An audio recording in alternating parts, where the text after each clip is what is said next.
بسم اللہ الرحمن الرحیم۔ شروع اللہ کے نام سے جو بڑا مہربان نہایت رحم والا ہے۔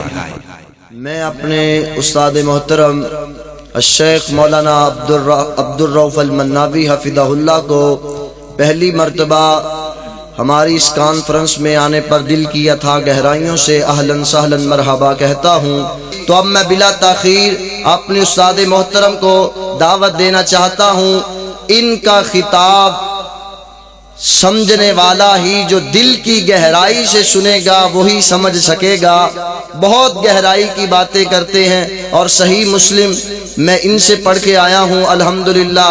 بہت ایک مایا ناز مدرس بھی ہیں، خطیب بھی ہیں، مناظر بھی ہیں، مفتی بھی ہیں الحمدللہ۔ اللہ پاک نے ہمیں بہت اچھے اساتذہ سے نوازا تھا۔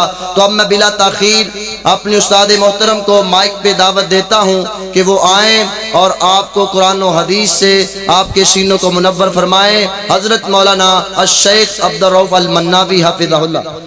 ان الحمد للہ نحمده ونستعینه ونستغفره ونعوذ باللہ من شرور انفسنا ومن سیئات اعمالنا من يهده الله فلا مضل له ومن يضلل فلا هادي له اشهد ان لا اله الا الله وحده لا شريك له واشهد ان محمدا عبده ورسوله اللهم صل على محمد وعلى آل محمد كما صليت على إبراهيم وعلى آل إبراهيم إنك حميد مجيد اللهم بارك على محمد وعلى آل محمد كما باركت على إبراهيم وعلى آل إبراهيم إنك حميد مجيد أما بعد فأعوذ بالله السميع العليم من الشيطان الرجيم من همزه ونفخه ونفسه بسم الله الرحمن الرحيم إنما كان قول المؤمنين إذا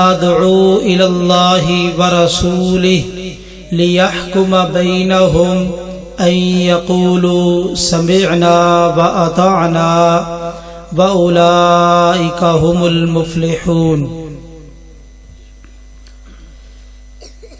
احباب گرامی، آج کا یہ عظیم الشان پروگرام پیغمبر انقلاب کے عنوان سے انعقاد پذیر ہے۔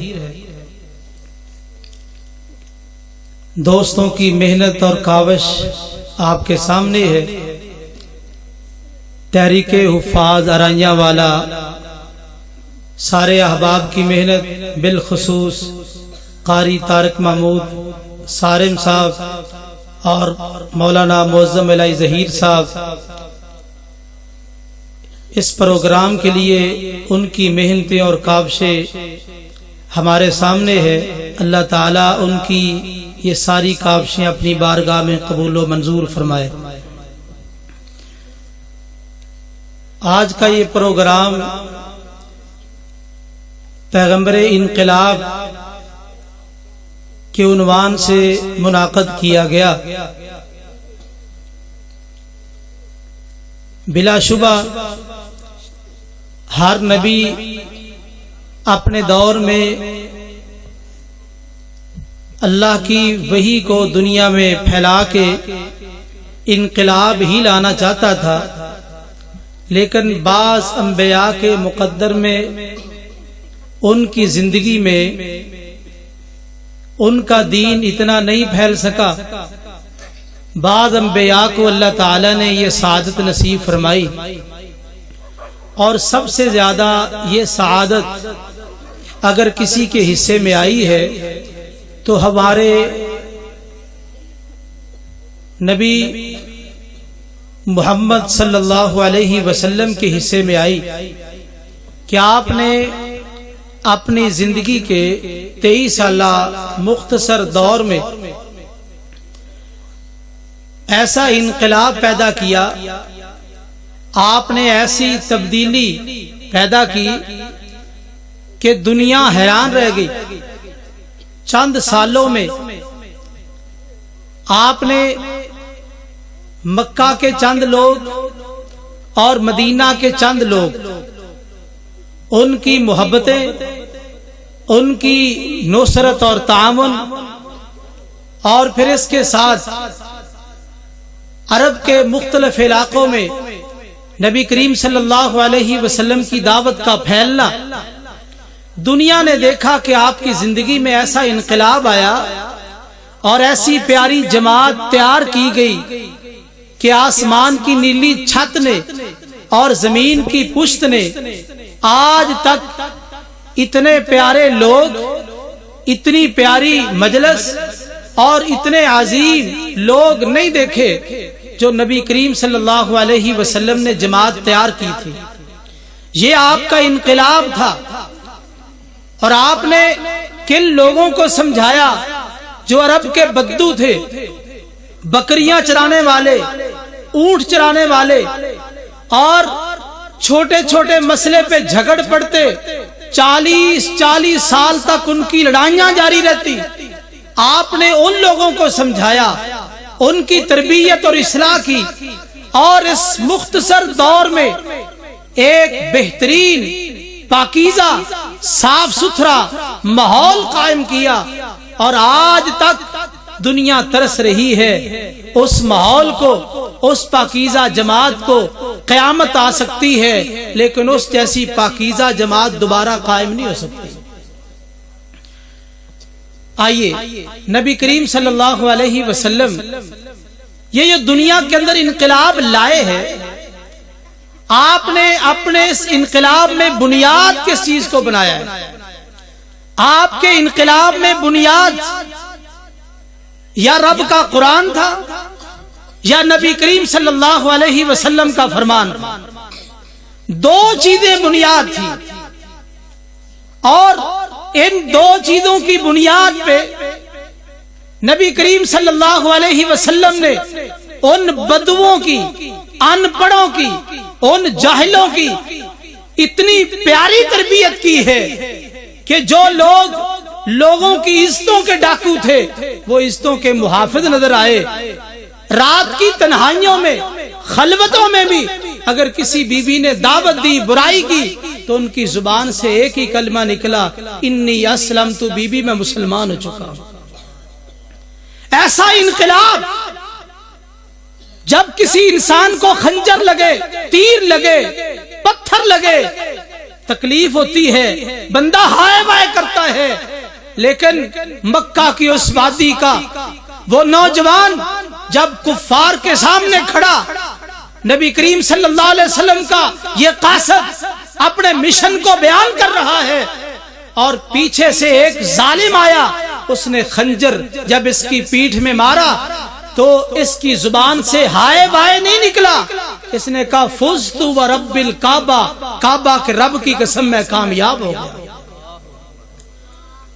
یہ بھی نوجوان مکہ میں ہے جس کا نام خبیب ہے، سولی پہ لٹکا ہوا ہے، کوئی تیر مارتا ہے، کوئی تلوار مارتا ہے، کوئی خنجر سے وار کرتا ہے، زبان سے ہائے بائے نہیں۔ کیا کہتے ہیں؟ فلست ابالی حین اقتل مسلما علی ای شق کان للہ مسرعی وذالک فی ذات الالہ وان یشاء یبارک علی اوصالی شلو ممزعی۔ لوگوں سن لو، مجھے مارنے والوں، مجھے زخمی کرنے والوں، سولی پہ لٹکانے والوں، سن لو، اگر اللہ کی خاطر میری جان جا رہی ہے تو مجھے کوئی پرواہ نہیں۔ اللہ کی خاطر میرے جسم کے ٹکڑے ہو رہے ہیں، مجھے کوئی پرواہ نہیں ہے۔ اللہ ان کٹے ہوئے ٹکڑوں کے اندر بھی برکت ڈال سکتا ہے۔ تو یہ انقلاب تھا کہ جو لوگ لمحوں کے اندر، دنوں کے اندر، مہینوں کے اندر، چند سالوں کے اندر ایسے تبدیل ہوئے ان کی زندگیاں ان کے شب و روز بدل گئے. بنیاد کیا تھی؟ کتاب و سنت. آئیے جو میں نے آغاز کے اندر آیت پڑھی ہے، اللہ تعالیٰ فرماتے ہیں انما کان قول المؤمنین اذا دعوا الی اللہ ورسولہ لیحکم بینہم ان یقولوا سمعنا واطعنا واولئک هم المفلحون. انما یہ کلمہ حصر ہے، اس کا معنی یہ ہے آگے جو بات ہو رہی ہے بس یہی بات ہے، اس کے علاوہ کوئی اور بات نہیں ہے. انما اس کا معنی اردو کے اندر کیا جاتا ہے صرف اور صرف، یا سوائے اس کے نہیں، بس یہی بات ہے جو آگے بیان ہوئی، اس کے علاوہ کوئی اور بات نہیں. انما کان قول المؤمنین اذا دعوا الی اللہ ورسولہ، صرف اور صرف جب مومنوں کو اللہ اور اس کے رسول کی طرف بلایا جائے. پہلی بات تو یہاں سے یہ سمجھ آئی لوگوں، دنیا کے اندر اگر دین کے اندر کسی کو بلانا ہے تو صرف دو ہستیاں ہیں، یا اللہ کی طرف یا رسول کی طرف، یا رب کے قرآن کی طرف یا محمد کریم صلی اللہ علیہ وسلم کے فرمان کی طرف. بس اللہ اور اس کے رسول کی طرف بلایا جائے، کسی تیسرے کی طرف دین کے اندر بلانا جائز اور درست نہیں. اذا دعوا الی اللہ ورسولہ لیحکم بینہم، تاکہ اللہ ان کے درمیان فیصلہ کرے، اپنے رسول سے فیصلہ کروائے. جب مومنوں کو بلایا جائے اللہ کے قرآن کی طرف، جب مومنوں کو بلایا جائے حدیث رسول کی طرف، تو ان کی زبانوں پہ کیا جملہ، کیا کلمہ ہونا چاہیے؟ اللہ نے بیان کیا ان یقولوا سمعنا واطعنا. مومنوں کی زبان پہ جب اللہ کی طرف سے آواز آ جائے، رسول کی طرف سے آواز آ جائے، ان کی زبانوں پہ یہ کلمہ ہو سمعنا، ہم نے سن لیا، واطعنا، اور ہم نے مان لیا. تیسرا کوئی کلمہ ان کی زبان پہ نہیں ہونا چاہیے. ان یقولوا سمعنا واطعنا، اللہ فرماتے ہیں واولئک هم المفلحون، یہی لوگ ہی کامیاب ہے جن مومنوں کی زبانوں پہ، جن مسلمانوں کی زبانوں پہ قرآن سن کے، حدیث سن کے سمعنا واطعنا یہ دو کلمے آ جائیں تو سمجھو یہ لوگ کامیاب ہے. آئیے قرآن مجید سے دیکھتے ہیں کیا ایسے لوگ بھی دنیا میں ہیں جو اللہ کی بات تو سنتے ہیں لیکن مانتے نہیں. اللہ کی بات سنتے ہیں لیکن مانتے نہیں. آئیے قرآن مجید نے ان کا بھی ذکر کیا. فرمایا من الذین ہادوا یحرفون الکلم عن مواضعہ ویقولون سمعنا وعصینا. فرمایا لوگوں میں سے وہ لوگ جو یہودی بن گئے، جو اللہ کی کلمات کو ان کی جگہوں سے تبدیل کرتے ہیں. یہود کی یہ بد عادت ہے، جب بھی اللہ کا حکم آیا، اس کے رسول کا حکم آیا، یہود کیا کہتے ہیں؟ سمعنا، ہم نے سن لیا، ہم نے سن لیا، وعصینا، اور ہم نے نافرمانی کر لی. قرآن مجید نے دو گروہ بیان کر دیے، ایک مومنوں کا گروہ، دوسرا یہود کا گروہ. مومنوں کا طریقہ اللہ اور اس کے رسول کی بات پہ لبیک کہنا، مومنوں کا طریقہ اللہ اور اس کے رسول کی بات پہ سمعنا واطعنا کہنا. اور اس کے مقابلے میں یہود کا طریقہ سمعنا وعصینا کہنا کہ ہم نے سن لیا اور نافرمانی کی. تو یہ دو طریقے ہمارے سامنے ہیں. اگر صحابہ ان کی زندگیوں میں انقلاب آیا، نبی کریم صلی اللہ علیہ وسلم نے ان کی اصلاح کی، صحابہ کے اندر یہ دو خوبیاں موجود، اور جب بھی اللہ اور اس کے رسول کا کو حکم سنتے سمعنا واطعنا، فوراً کہتے ہم نے سن لیا اور ہم نے مان لیا. آئیے ایک دو واقعے آپ کے سامنے رکھتا ہوں، کیسے صحابہ نے سنا اور کیسے اطاعت کی. جناب جابر رضی اللہ تعالیٰ عنہ بیان کرتے ہیں، سنن نبی داؤد کی حدیث ہے، نبی کریم صلی اللہ علیہ وسلم آپ منبر پہ کھڑے ہوئے خطبہ دینے کے لیے، تو آپ نے صحابہ کو کہا اجلسو، بیٹھ جاؤ. صحابہ کو کہا بیٹھ جاؤ. جب آپ کی زبان سے اجلسو کا کلمہ نکلا بیٹھ جاؤ، اس وقت جناب عبداللہ بن مسعود یہ مسجد کے دروازے میں، مسجد کے دروازے کے پاس مسجد میں آ رہے ہیں، جب حکم رسول، فرمان رسول اور کلمہ رسول جناب عبداللہ بن مسعود کے کانوں میں پڑا، اجلسو بیٹھ جاؤ، جناب عبداللہ بن مسعود رضی اللہ تعالیٰ عنہ دروازے کے پاس ہی بیٹھ گئے، فوری طور پہ سمینا واتانا کی عملی تصویر پیش کی۔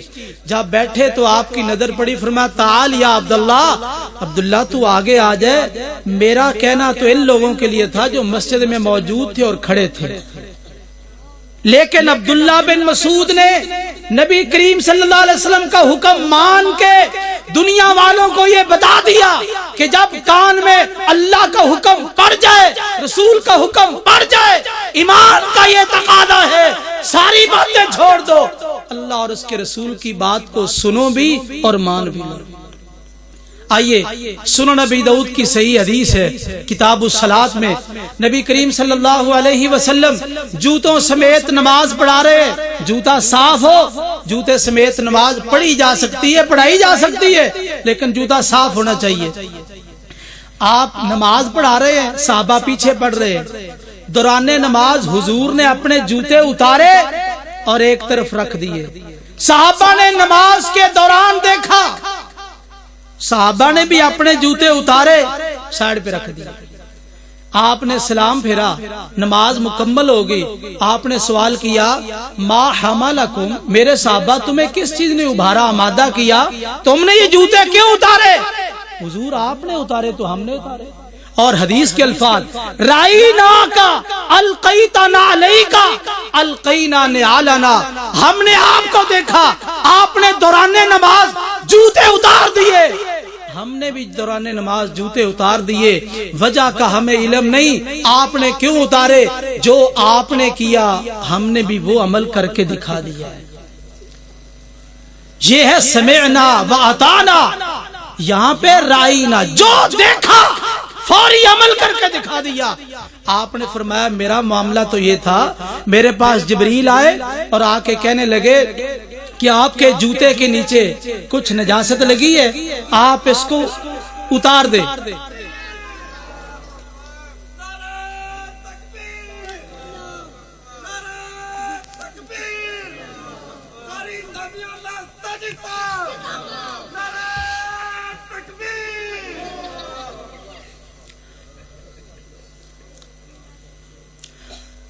آپ کے جوتے کے نیچے کچھ نجاست لگی، آپ اس کو اتار دے۔ میں نے تو اس لیے اتارے، کہا یہ تو ہمیں علم نہیں، جب آپ نے دوران نماز جوتے اتار دیے تو ہم نے آپ کو دیکھ کے ہم نے بھی فوری طور پہ اتار دیے۔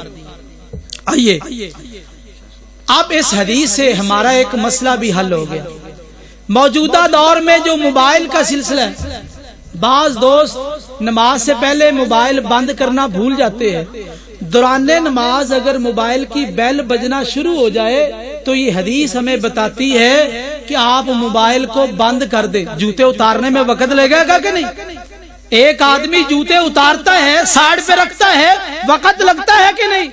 تو اسی طرح موبائل اگر نماز کے اندر بجنا شروع ہو جائے، بیل بج رہی ہے تو آپ اس کو بند کر سکتے ہیں تاکہ نمازیوں کی نماز خراب نہ ہو۔ جو حدیث سے میں نے واقع پیش کیے، جس سے مسئلہ میں نے یہ ثابت کیا کہ صحابہ نے جو عمل نبی کریم صلی اللہ علیہ وسلم کا دیکھا فوری طور پہ اس پہ عمل کیا ہے۔ آئیے میں ایک واقعہ صحیح بخاری سے آپ کے سامنے رکھنا چاہتا ہوں۔ یہ دو واقع پیش ہے لیکن آپ کے سامنے ایک واقعہ، عبداللہ بن مسعود رضی اللہ تعالیٰ عنہ اور ابی بن کعب، ابو سعید معلہ اور ابی بن کعب، یہ دو صحابہ کے ساتھ یہ واقعہ پیش آیا، لیکن ایک صحابی کا واقعہ۔ ابو سعید معلہ رضی اللہ تعالیٰ عنہ کہتے ہیں میں مسجد نبی میں نماز پڑھ رہا تھا، دوران نماز حضور نے آواز دی یا ابا سعید، آپ نے بلایا تو میں نماز میں تھا، میں نے سوچا کہ نماز مکمل کر کے نبی کریم صلی اللہ علیہ وسلم کی بات جا کے سنوں گا۔ میں نے نماز کو مکمل کیا، بیٹا خاموش ہو جاؤ، ادھر بیٹھنا ہے، جس نے باتیں کرنی وہ باہر چلا جائے۔ میں نے نماز مکمل کی، جب نماز مکمل ہوئی تو میں نبی کریم صلی اللہ علیہ وسلم کے پاس چلا گیا۔ میں نے کہا حضور آپ نے یاد فرمایا تھا، فرمایا جس وقت میں نے بلایا تو اس وقت کیوں نہیں آیا؟ کہا حضرت نماز پڑھ رہا تھا۔ میں نے کہا نماز مکمل کر کے آپ کی خدمت میں حاضر ہوتا ہوں۔ آپ نے فرمایا تو نے قرآن مجید کی یہ آیت نہیں پڑھی؟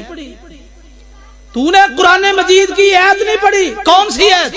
اللہ فرماتے ہیں یا ایھا الذین آمنوا استجیبوا للہ وللرسول اذا دعاکم لما یحییکم واعلموا ان اللہ یحول بین المرء وقلبہ وانہ الیہ تحشرون۔ یہ تو نے آیت نہیں سنی؟ اللہ فرماتے ہیں ایمان والو، جب تمہیں اللہ اور اس کا رسول تمہیں بلائے استجیبوا للہ وللرسول، تم اپنے سارے کام چھوڑ کے اللہ اور اس کے رسول کی بات پہ لبیک کہہ دو۔ حضور کیا فرمانا چاہتے ہیں؟ حضور کے فرمان کا یہ مطلب ہے تیرا حق تھا تو نفلی نماز توڑ دیتا، میری آ کے بات سنتا۔ اور لوگوں یہاں پہ آ کے میں منہج اہل حدیث آپ کے سامنے رکھنا چاہتا ہوں۔ ہم نے اس نبی کو کیوں ماننا ہے؟ اس نبی کی اتباع اور محبت کا کیوں دعویٰ کرتے ہیں؟ جو دنیا کے اندر ماں کا بڑا مقام ہے، باپ کی بڑی شان ہے، استاد کا بڑا مقام ہے، محدثین، مفسرین، علماء، صحابہ، ان سب کا مقام ہے، مرتبہ ہے، عزت ہے، شان ہے۔ اگر دنیا کے اندر کسی ہستی کی آواز پہ اگر آپ نماز توڑ سکتے ہیں، وہ ایک ہی ہستی ہے جن کا نام نامی اسم گرامی محمد صلی اللہ علیہ وسلم۔ پوری ذمہ داری سے حضور آواز دے، آپ نماز توڑ کے حضور کی بات سنیں۔ کوئی اور آواز دے، چھوٹا ہو بڑا ہو، عزت والا ہو مقام والا ہو، آپ اس کی آواز پہ اپنی نماز توڑ نہیں سکتے۔ تو جب حضور کی آواز پہ نماز توڑی جا سکتی ہے تو عام حالت میں حضور کا فرمان ماننا ضروری نہیں؟ ضروری ہے۔ اور اس حدیث سے یہ مسئلہ معلوم ہوا کہ اللہ اور اس کے رسول کی بات ماننی ہے اور فوری ماننی ہے، ماننی اور فوراً، وقفہ نہیں ہونا چاہیے۔ ادھر اللہ کا فرمان، رسول کا فرمان، اچھا جی سوچیں گے، سمجھیں گے، جانیں گے، پھر عمل کریں گے، نہیں۔ یہاں پہ حضور کا جو اشارہ ہے کہ وقفہ نہیں، ادھر سے آواز آئے ادھر فوراً لبیک کہہ دو۔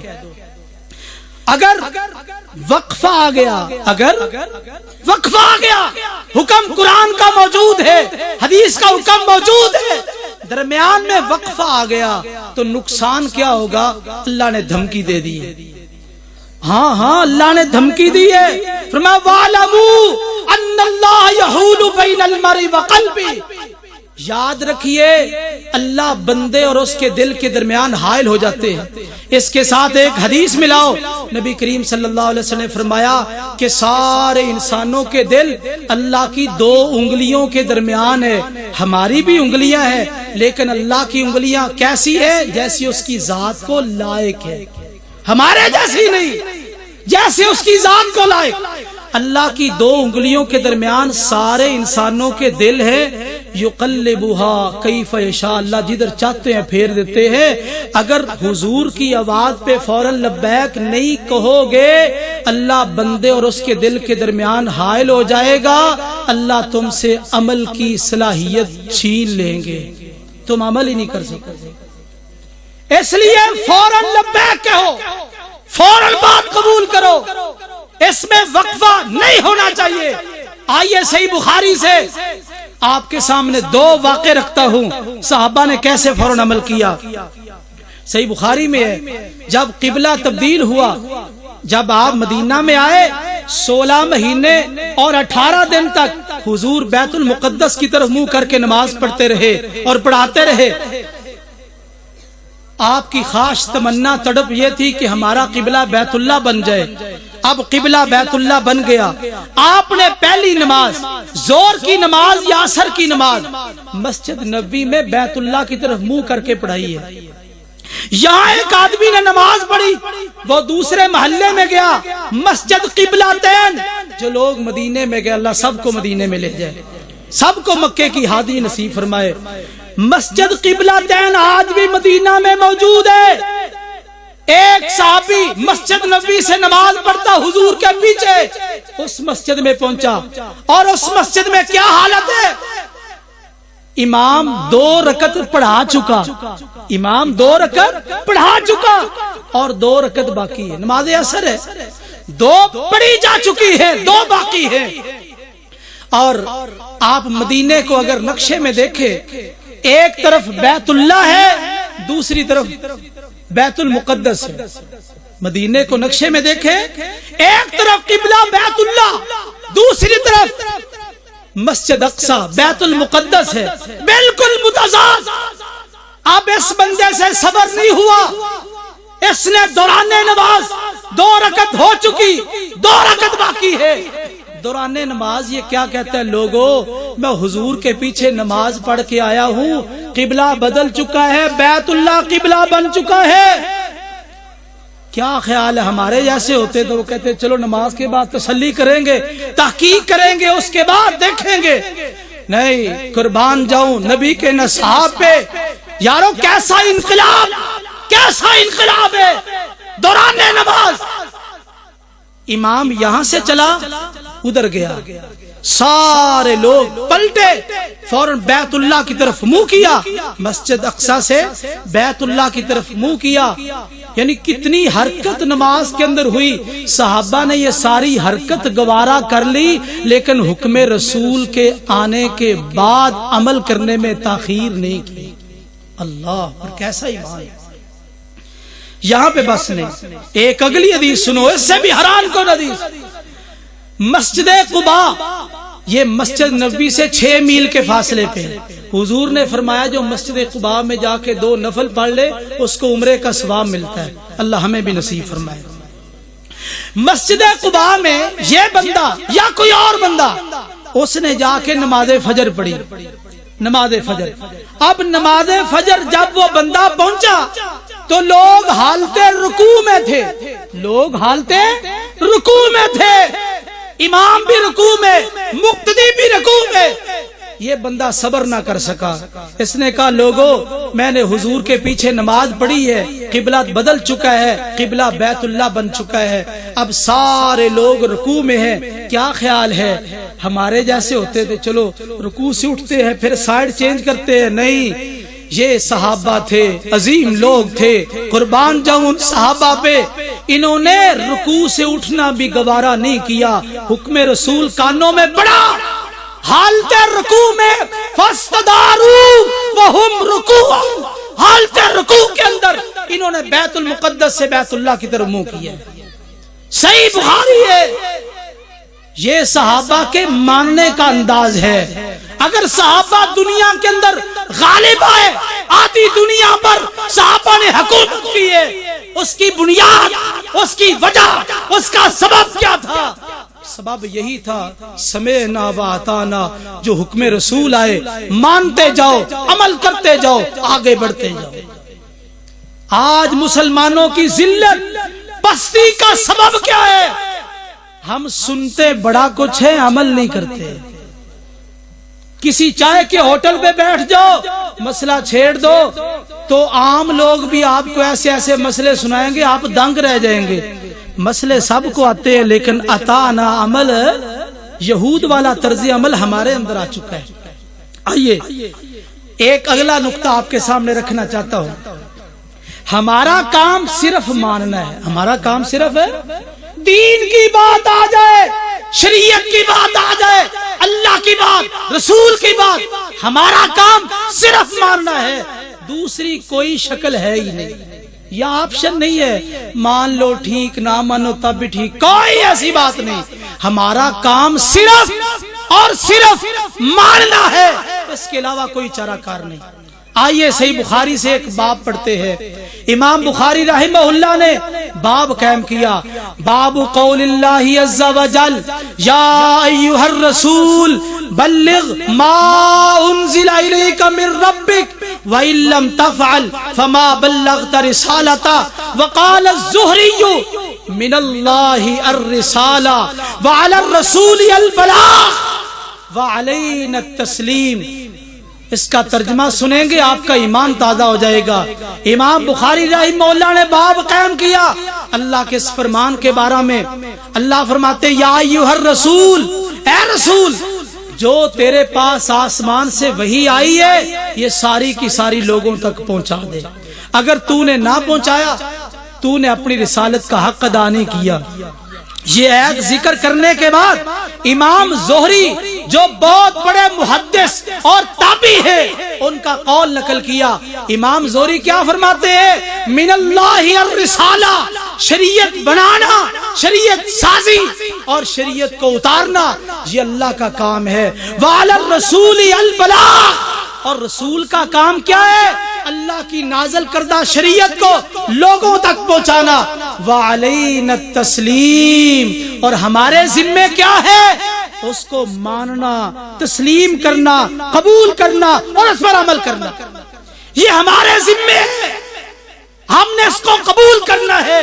ایک مسلمان کے لیے دین اسلام کو, کتاب و سنت کو قبول کرنے کے سوا کوئی راستہ نہیں ہے. تو اس لیے ہم نے اس کو قبول ہی کرنا ہے. آئیے قرآن مجید سے ایک اور مقام پڑھتے ہیں جو اس مسئلے کو مزید واضح کر رہا ہے. اللہ فرماتے ہیں وَأَنزَلْنَا إِلَيْكَ الذِّكْرَ لِتُبَيِّنَ لِلنَّاسِ مَا نُزِّلَ إِلَيْهِمْ وَلَعَلَّهُمْ يَتَفَكَّرُونَ. فرمایا وَأَنزَلْنَا إِلَيْكَ الذِّكْرَ لِتُبَيِّنَ لِلنَّاسِ, ہم نے آپ کی طرف ذکر کو اتارا تاکہ آپ لوگوں کے لیے بیان کرے, اس کو واضح کرے. ہم نے جو شریعت اتاری ہے, جو ہم نے قرآن اتارا ہے, جو وحی اتاری ہے, اے رسول تیری ذمہ داری ہے لوگوں کو بیان کرنا. اور لوگوں آج منکرین حدیث سر اٹھائے ہوئے ہیں. سنو, رب نے آسمان سے وحی کو نازل کیا, میرے رسول نے اس وحی کو واضح کیا ہے, میرے رسول نے بیان کیا ہے. رسول تبیین کرتا ہے. جو رب نے آسمان سے نازل کیا وہ قرآن کی صورت میں یا وحی خفی حدیث کی صورت میں, اور رسول نے پھر اس وحی کے مطابق استدلالات کیے, اور رسول نے پھر لوگوں کے سامنے تبیین کر کے دین کو واضح کر کے پیش کیا. اس کے ضمن میں اور بات اللہ فرماتے ہیں وَلَعَلَّهُمْ يَتَفَكَّرُونَ, وَلَعَلَّهُمْ يَتَفَكَّرُونَ. اور امت کی ذمہ داری کیا ہے؟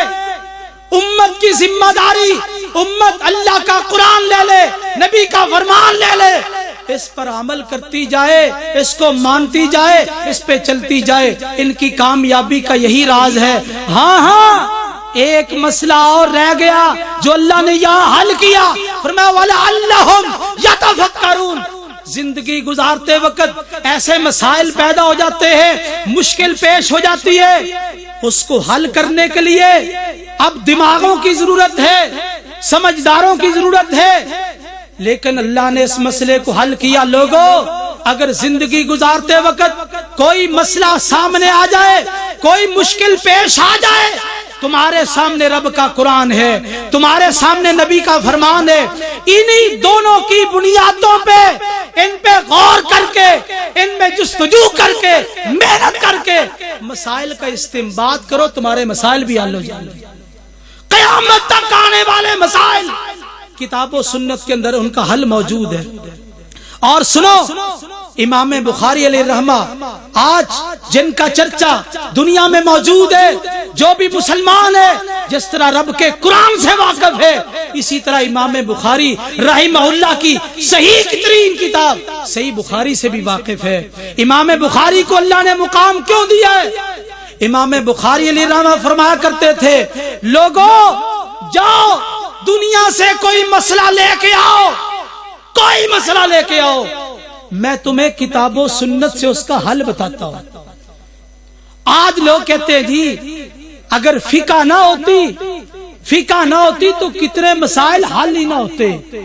اور لوگوں سنو، کتاب و سنت نے قیامت تک آنے والے سارے مسائل کو حل کیا ہے. ہمارا فام وہاں تک نہ پہنچے تو ہمارا قصور ہے. آئیے مثال کے طور پہ آپ کو ایک واقعہ سناتا ہوں. سعودی عرب میں اللہ سب کو لے جائے، مکہ مدینہ کی زیارت نصیب فرمائے، حج عمرے کی سعادت نصیب فرمائے. جمرات پہ جہاں پہ آپ کنکر مارتے ہیں، یہ چند سال پہلے 20-25 سال پہلے وہاں فلور نہیں تھے. جب حاجی کنکر مارتے تھے ہر سال 2-4 حاجی یا زیادہ حاجی بیچارے شہید ہو جاتے تھے. اب یہ مسئلہ سعودی کمیٹی نے سعودی علماء کے سامنے رکھا کہ یہ مسئلہ درپیش ہے، ہر سال جمرات پہ شیاطین کو کنکر مارتے وقت کتنے مسلمان شہید ہو جاتے ہیں. اگر یہاں پہ فلور بنا دیے جائے تو کیا خیال ہے؟ کوئی اوپر چڑھ کے کنکر مار لے، کوئی نیچے سے مار لے، آسانی ہو جائے. سعودی علماء کی کمیٹی بیٹھی، اس کمیٹی نے غور و خوض کیا. حضور کے زمانے سے لے کے آج تک یہ سلسلہ چلتا رہا ہے، آج تک یہ فلور نہیں بنائے گئے. آج ضرورت کیوں؟ اگر کوئی فوت ہوتا ہے تو شہادت کا درجہ مل جاتا ہے، لہذا فلور بنانے جائز نہیں ہے، جائز نہیں ہے. یہ سعودی علماء کی کمیٹی کا فتویٰ پیش کیا گیا. شیخ ابن باز رحمہ اللہ، اللہ اس کی قبر پہ کروڑوں رحمت نازل فرمائے، بڑے عظیم انسان تھے.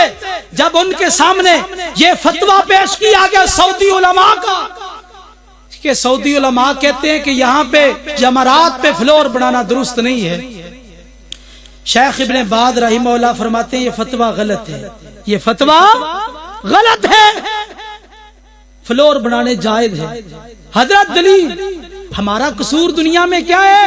اور جب بھی کوئی بات کرتا ہے ہم کہتے ہیں دلیل، لاؤ دلیل، ہاتو برہانکم ان کنتم صادقین، لاؤ دلیل اگر تم سچے ہو. حضرت دلیل پیش کرو. کہا میرے پاس صحیح بخاری سے دلیل موجود ہے. صحیح بخاری سے کیا دلیل ہے؟ جابر رضی اللہ تعالیٰ عنہ کہتے ہیں رأیت النبی صلی اللہ علیہ وسلم، نبی کریم صلی اللہ علیہ وسلم کو میں نے دیکھا، نبی کریم صلی اللہ علیہ وسلم سواری پہ سوار ہو کے جمرات کو کنکر مار رہے تھے. ایک آدمی نیچے کھڑا ہو کے کنکر مارتا ہے، دوسرا سواری پہ سوار ہو کے مارتا ہے. نیچے اوپر ہوا کہ نہیں؟ اگر نیچے اوپر ہو کے کنکر مارنے جائز، حضور نے خود سواری پہ سوار ہو کے مارے ہیں، نیچے کھڑے ہو کے بھی مارے ہیں، لہذا مقصود جمرات کو کنکر مارنا ہے، نیچے اوپر کی کوئی بات نہیں. لہذا اس حدیث کی روشنی میں فلور بنانا جائز. حدیث سے مسائل کا استنباط کرو. آج لوگوں نے فقہ کی کتابیں لکھ کے صفحات کالے کیے. یاد رکھیے ہم اس فقہ کو مانتے ہیں جس سے کتاب و سنت پر دلیل ہے. کتاب و سنت میں جس کی دلیل موجود نہیں وہ فقہ ہمارے جوتے کی نوک پہ ہے، ہم نہیں مانتے. ہم اس کے اقراری مجرم ہے، نہیں مانتے. جس فقہ پہ کتاب و سنت کی دلیل موجود ہے ہم اسے مانتے ہیں، وہ دین کا حصہ ہے. آئیے ہمارا یہ مسئلہ یہ عام مسئلہ نہیں ہے. کئی لوگ علماء پہ اعتراض کرتے ہیں. یاد رکھیے ہمارا دنیا میں جرم یہ ہے، ہمارا قصور یہ ہے. ہم کہتے ہیں لوگوں جب بھی کسی کی بات آ جائے، امام کا قول آ جائے، مفتی کا فتویٰ آ جائے، اس کو کتاب و سنت پہ پیش کرو.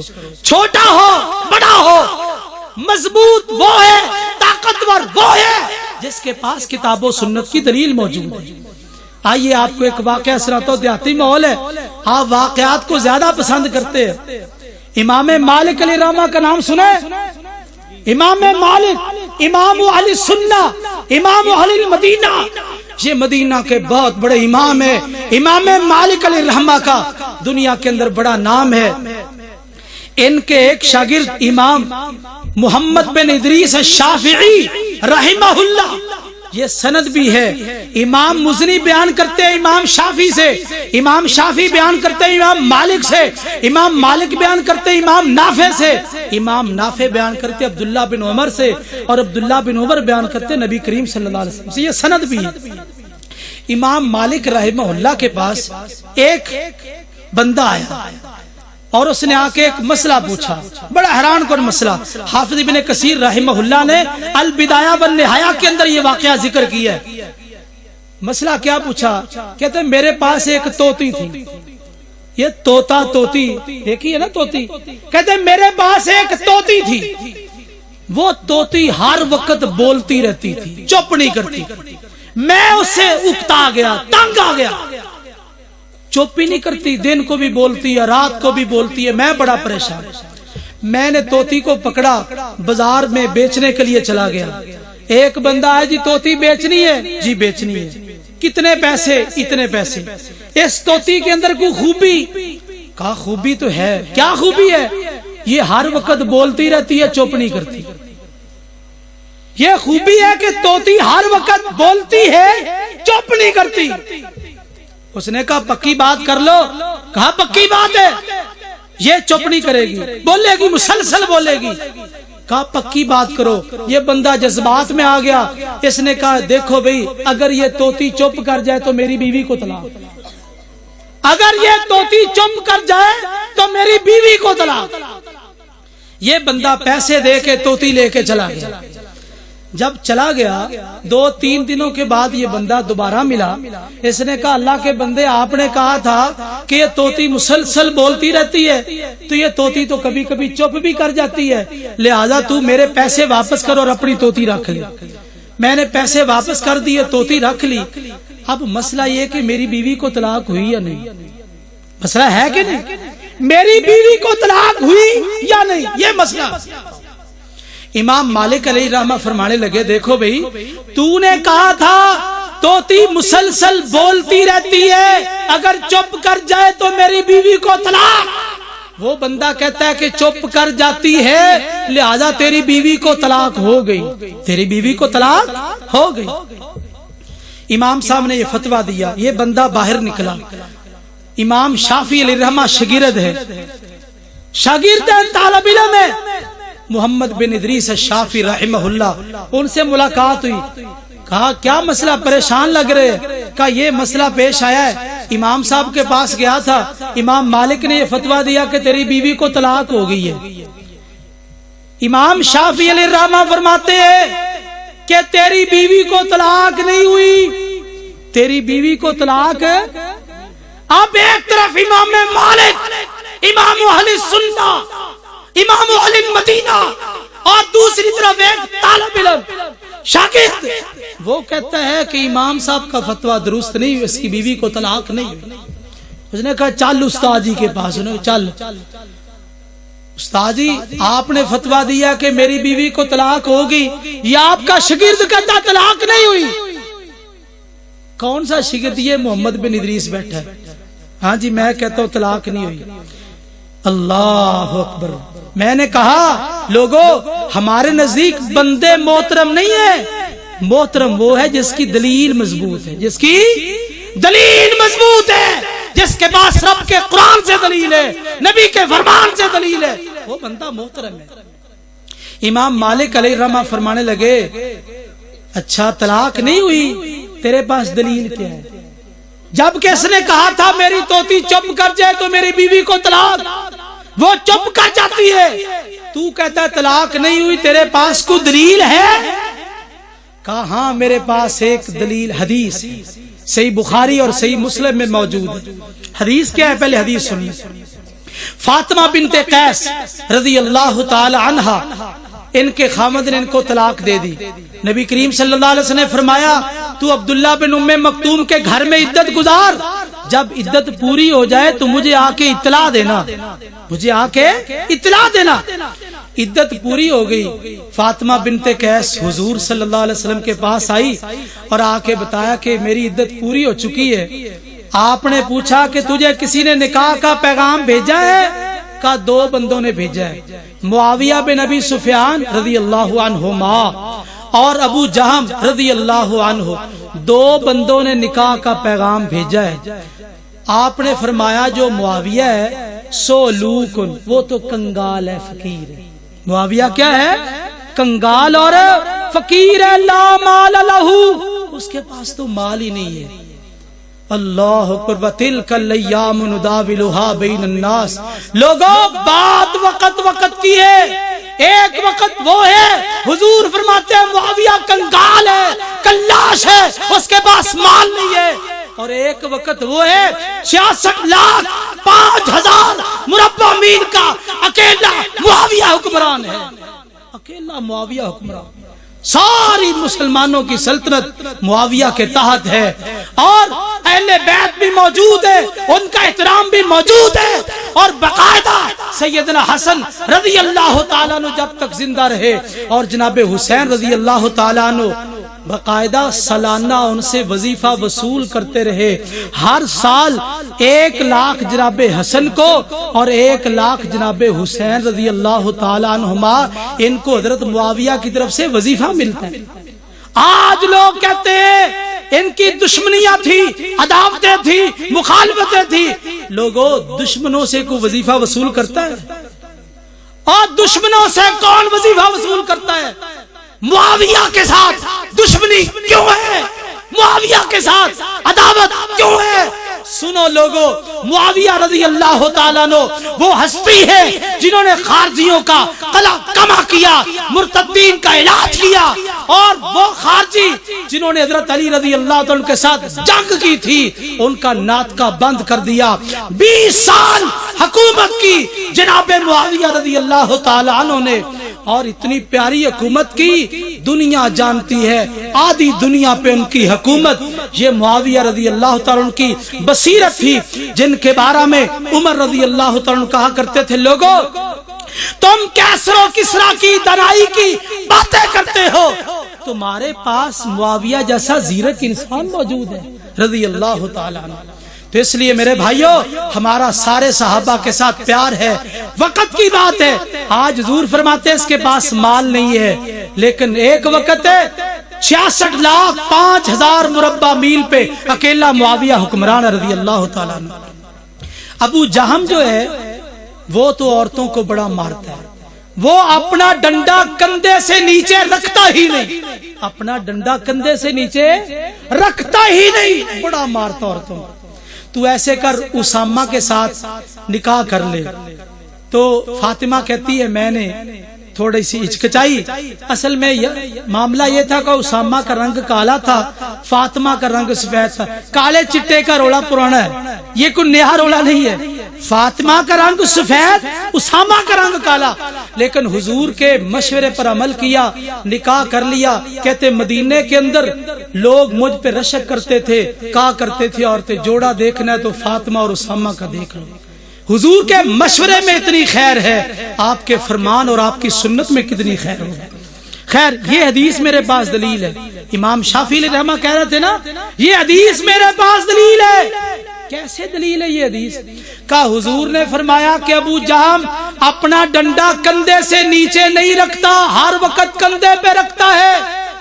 اب مجھے بتاؤ وضو کرتے وقت رکھتا تھا کہ نہیں؟ جب بازار جاتا تھا تو رکھتا تھا کہ نہیں؟ اور اسی طرح رات کو سوتا تھا ڈنڈا نیچے رکھتا تھا کہ نہیں؟ اس سے مراد کثرت تھی. نبی کریم صلی اللہ علیہ وسلم نے یہ جو لفظ بولا آپ کی مراد کثرت تھی کہ زیادہ تر وہ عورتوں کو مارتا ہے. یہ مطلب نہیں تھا کہ 24 گھنٹے اس کے کندھے پہ ڈنڈا ہی ہوتا ہے، مراد کثرت ہے. حضور نے کثرت مراد لینے کے لیے یہ لفظ بولا ہے. جس طرح وہاں کثرت مراد ہے، 24 گھنٹے ڈنڈا کندھے پہ رکھنا مقصود نہیں.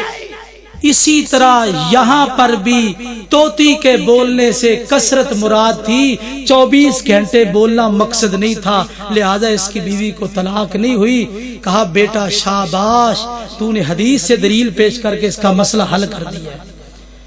ہر لوگوں ہم یہ کہتے ہیں دنیا کے اندر جو مسائل پیدا ہوتے ہیں کتاب و سنت کی طرف رجوع کرو، کتاب و سنت کی طرف آ جاؤ. رب کعبہ کی قسم تمام مسائل حل ہو جائیں گے. لیکن کیا لوگوں کی حالت ہے، لوگوں کا کیا معاملہ، عجیب معاملہ ہے. ایک مثال عرض کرتا ہوں. ایک بندہ نماز پڑھتا ہے، نماز میں رفع الیدین کر رہا ہے. نماز میں کیا کر رہا ہے پتہ ہے نا؟ رفع الیدین ہاتھ اٹھا رہا ہے. رکوع جاتے وقت، رکوع سے اٹھتے وقت ہاتھ بلند کر رہا ہے. نماز پڑھنے کے بعد کو پوچھتا حضرت آپ نے نماز میں رفع الیدین کیا ہے، کیوں کیا ہے؟ کہتا ہے جی میں امام مالک علیہ الرحمہ کا مقلد ہوں، تو وہ موطا امام مالک کے اندر رفع الیدین کی حدیث لائے ہیں، اس لیے میں نماز کے اندر رفع الیدین کر رہا ہوں۔ کہا ٹھیک ہے، اب سنتے جائیے، ظلم کی بات آپ کے سامنے رکھنا چاہتا ہوں۔ اگر ایک بندہ نماز پڑھے، رفع الیدین کرے، پوچھنے پر حوالہ امام مالک کا دے میں ان کا مقلد ہوں اس لیے رفع الیدین کر رہا ہوں، کہیں گے تیری نماز ٹھیک ہے۔ ایک دوسرا بندہ نماز پڑھ رہا ہے، اس نے بھی رفع الیدین کیا، حضرت آپ نماز میں رفع الیدین کیوں کر رہے ہیں، کیا سبب ہے؟ کہتا ہے جی میں امام شافعی علیہ الرحمہ کا مقلد ہوں، انہوں نے حدیث ذکر کی ہے، وہ خود بھی رفع الیدین کرتے تھے، لہذا میں بھی نماز میں رفع الیدین کرتا ہوں امام شافعی علیہ الرحمہ کی تقلید میں۔ اچھا تیری نماز بھی ٹھیک ہے، تیری نماز بھی ٹھیک ہے۔ ایک تیسرا آدمی نماز پڑھ رہا ہے، رفع الیدین کر رہا ہے، پوچھنے والے نے پوچھا حضرت آپ نے نماز میں رفع الیدین کیا رکوع جاتے وقت، اٹھتے وقت، دلیل کیا ہے؟ کہتے میں مقلد ہوں امام احمد بن حنبل علیہ الرحمہ کا، تو انہوں نے مسند احمد کے اندر رفع الیدین کرنے کی حدیث کو بیان کیا ہے، لہذا میں ان کا مقلد ہوں، ان کی تقلید میں رفع الیدین کر رہا ہوں۔ کہتے ہیں تیری نماز بھی ٹھیک ہے۔ آئیے ظلم کی بات آپ کے سامنے رکھنا چاہتا ہوں۔ ایک چوتھا بندہ نماز پڑھ رہا ہے اور وہ نماز کے اندر رفع الیدین کرتا ہے، رکوع میں جاتے وقت، اٹھتے وقت۔ پوچھا حضرت آپ نے یہ ہاتھ بلند کیے، نماز میں رفع الیدین کیا تو کیوں کیا؟ یہ کہتا ہے یار میں نے اس لیے کیا ہے، اس لیے کہ پاک پیغمبر صلی اللہ علیہ وسلم نے جب نماز پڑھی تو رفع الیدین کیا، آپ کی ساری نمازوں میں رفع الیدین موجود ہے، بے شمار آپ سے حدیث منقول ہے، آپ نے جب بھی نماز پڑھی رفع الیدین کیا ہے، میں حضور کی سنت سمجھ کے رفع الیدین کر رہا ہوں۔ کہتے ہیں تیری نماز باطل ہو۔ امام شافعی کا حوالہ ہے نماز جائز ہے، امام مالک کا حوالہ ہے تو نماز جائز، امام احمد بن حنبل علیہ الرحمہ کا حوالہ ہے تو نماز جائز، لیکن حضور کا حوالہ ہے تو نماز باطل ہو گئی۔ اور نماز باطل ہو گئی، لوگوں میں شکوہ کروں کہ کس کے سامنے، رو تو کس کے سامنے، آنسو بہاؤں تو کس کے سامنے؟ حضور کے نام پہ نماز باطل ہو جائے، ائمہ کے نام پہ نماز ٹھیک ہو جائے، کیا دین ہے، کیا اسلام ہے؟ آئیے آخری حدیث آپ کے سامنے ذکر کر کے اجازت چاہتا ہوں۔ نبی کریم صلی اللہ علیہ وسلم نے فرمایا لوگو انی ترکت فیکم شیئین، میں تمہارے اندر دو چیزیں چھوڑ کے جا رہا ہوں، دو چیزیں چھوڑ کے جا رہا ہوں، کتاب اللہ، ایک اللہ کی کتاب قرآن مجید، و سنتی، اور دوسری میری سنت۔ اور آگے آپ نے اور مسئلہ بھی حل کیا، اللہ کو تو پتا تھا نا ایسے لوگ آئیں گے جو کہیں گے قرآن حجت ہے حدیث حجت نہیں ہے، فرمایا وَلَن يَتَفَرَّقَا حَتَّى يَرِدَ عَلَى الْحَوْضِ۔ اور لوگوں سن لو، قیامت تک آنے والے لوگوں کے لیے یہ پیغام ہے، سن لو، منکرین حدیث ہزار نہیں لاکھوں کی تعداد میں پیدا ہو جائے، حضور نے فرمایا کتاب و سنت جب تک دنیا قائم ہے کتاب و سنت دونوں قائم رہیں گے، حتی یرد علی الحوض، یہ قیامت والے دن میرے حوض پر بھی آئیں گے، کتاب و سنت حوض پر آئیں گے۔ اس سے پتا چلا حضور کتاب و سنت لے کے آئے، ان کے ساتھ ہی آپ نے تربیت اور اصلاح کی، آپ دنیا کے اندر انقلاب لے کے آئے، اور دو چیزیں ہی آپ چھوڑ کے گئے، یہ قیامت تک رہیں گی اور یہ دو چیزیں حوض پر بھی آئیں گی۔